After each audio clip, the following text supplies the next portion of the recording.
Okay, let's dive right into this explainer for Chapter 7, Carrier of Words.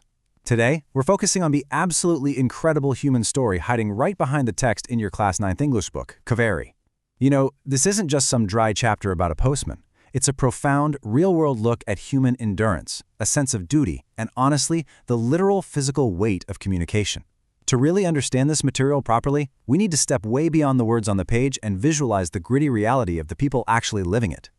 So I want you to imagine a world completely stripped of instant digital messaging. No quick texts, no instant video calls, nothing. Imagine living in a remote area where a single physical letter was the absolute only lifeline to your faraway family. The mail had to be dropped in a box, routed through this massive, elaborate postal system, and eventually physically carried to a letterbox. For so many isolated communities, the second the paved road crumbles into soft sand, that digital convenience just vanishes entirely, and a very, very different kind of connection takes over. Meet the human face of that exact connection, Kaveri. He's the sole postman of the Somerad branch post office. Technically, he's a Gramindoc Sevak, or GDS. Now, if you look closely at your source text, it points out this wild detail. His left shoulder has literally slumped from 15 years of carrying a heavy mailbag across the Thar Desert. For over a decade and a half, he's been the trusted lone face of the state, reaching these far-flung hamlets, or danis, located just 2.5 kilometers short of the Indo-Pakistan border. Section: Before the Internet and the Historical Post. So, a crucial takeaway for your textbook questions is understanding this massive historical shift. See, before independence, the British postal system in India was basically just designed to relay company mail between administrative centers. It was all about governance and control, right? But post-independence, the mandate of India Post transformed completely. The new goal was to bring the entire population, no matter how ridiculously remote, within the mailing ambit. To put that into perspective, they went from around 25,000 post offices in 1947 to more than 1.5 lakhs today. That is a massive absolute commitment to connecting every single citizen. Section: Defying the harshest elements. Think about that physical toll we just talked about. Regulations actually stipulate that the weight of his mailbag cannot exceed a staggering 28 kilos. I mean, that is an incredibly heavy load for anyone. But that is the maximum weight he's hefting onto his already slumped shoulder day in and day out, just to make sure letters reach the border within 24 hours of being dispatched from Jodhpur. And get this, he isn't carrying this massive weight down a nicely paved street. The text tells us that even a single delivery is completely exhausting because he often has to cover 20 kilometers on foot. He's walking in traditional Modri footwear across sandbeds and dunes so incredibly soft that bicycles can't even ply there. He is literally the only vehicle that works in this terrain. Now, notice this highly specific number. He makes these agonizing 20-kilometer treks in the dead of summer, when the sands are literally sizzling.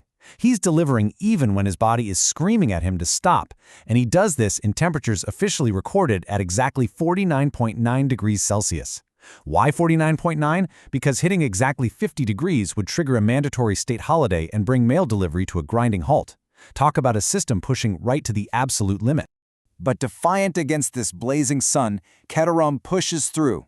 There are times, of course, when the severe heat becomes truly unbearable, and only then does he postpone his deliveries until after sundown. Just imagine that for a second. Navigating those shifting desert dunes with 28 kilos on your back, in the pitch black, just to ensure someone gets their letter. The section: A Lifeline for Villages. This brings up a huge question for your comprehension. Why on earth do people take on this grueling job? And why is this GDS workforce so invaluable to India's rural communities? Well, the answer really lies in survival. The selection criteria for a Gramindoc Sevak are actually pretty unique. They're required to have access to another means of livelihood, and technically they only work 5 hours a day. But crucially, they're allowed to serve until the age of 65 and are provided an assured salary. As Kaveri himself explains, this job gave him a new lease on life. In his arid land, akal, or famine, is just a tragic fact of life. In a good year, he might only get a single crop of bajra, and that is just not enough to feed a family of 5. That assured government salary is literally the difference between starvation and survival. And you know, Kaveri is far from alone in this. The role of the GDS is invaluable precisely because these workers reach the most inaccessible edges of the country, places where regular transport just completely fails. The textbook highlights how, from the frozen deserts of Ladakh to the scattered isles of Lakshadweep, right over to the remote riverine communities of the Northeast, these are all GDS territories. For these isolated oasis communities, these workers are literally the sole link to the outside world. Section: The Weight of Words. As we dig deeper into Chapter 7, we realize something really profound. The heaviest burden Kataram carries actually isn't the physical 28 kilos on his back. It's the immense emotional weight of the words he delivers. There's a specific kind of delivery he absolutely dreads, an envelope with the right corner torn off.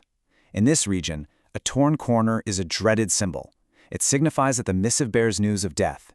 And Kataram operates by a deeply ingrained cultural and personal rule. Ashub Semachar, or bad news, simply cannot be carried across the threshold into the house. He absolutely refuses to bring that kind of negative energy inside someone's home. Instead, he stands outside on the threshold, reads the tragic letter aloud to the family twice so they fully understand, and then he literally tears the letter to bits as he philosophically mutters, "Bad news must be destroyed." I mean, that shows incredible empathy, doesn't it? He isn't just a mail carrier, he's a community elder, a bearer of grief, acting as an emotional buffer for the families he serves. Section Heritage and the Future of Letters. Kataram's deep dedication, staying on even after age 60, is a living testament to the absolute trust rural India places in the postal system. Every single month, families rely on money orders remitted by relatives far away just to survive. Mulkraj Anand, an author mentioned in your text, noted that in no other country is a person in a remote village so utterly dependent on the post office for transmitting small sums of money. It's an institution deeply, deeply woven into the heritage of the nation. And this rich history of the post office is actually celebrated through philately, the collection and study of postage stamps. Looking at these stamps helps uphold our heritage and preserves the legacy of this massive communication network, a network entirely built on the aching shoulders of dedicated heroes like Kataram.